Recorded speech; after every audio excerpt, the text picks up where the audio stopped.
Pour le traitement des boues d'origine domestique, de nouvelles solutions seront offertes aux vidangeurs dès 2017.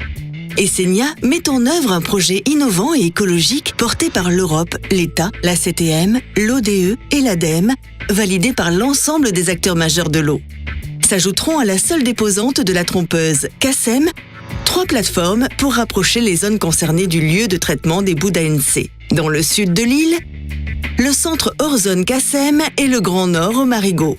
Ainsi, dès la fin de l'année 2017, lorsque les vidangeurs interviendront chez leurs clients du nord de l'île, leur entreprise qui se sera faite référencer auprès d'Essenia dépotera ses boues sur la plateforme du nord. Rendu dans l'enceinte du site, le vidangeur raccorde sa citerne au pré-traitement, désodorisé. Ici, la conformité des matières dépotées est contrôlée. Ces dernières sont canalisées vers la cuve d'homogénéisation et sont aérées. Les boues sont préparées à leur admission dans les bennes filtrantes où s'opère une séparation de phase.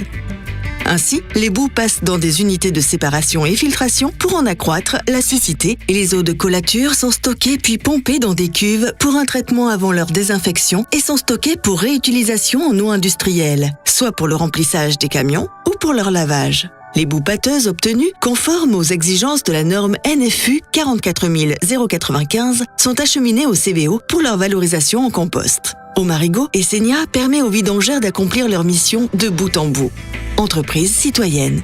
Les effets attendus de cette installation sont l'augmentation de la collecte des boues issues de l'ANC du Nord, la réduction des temps de transport et des nuisances, économie de pneus, carburant et une réduction significative des émissions CO2. Grâce à la proximité entre la plateforme et les fosses à vidanger. La valorisation des boues ainsi que leur traçabilité, la fourniture d'eau industrielle pour le nettoyage et le remplissage des citernes des camions hydrocureurs.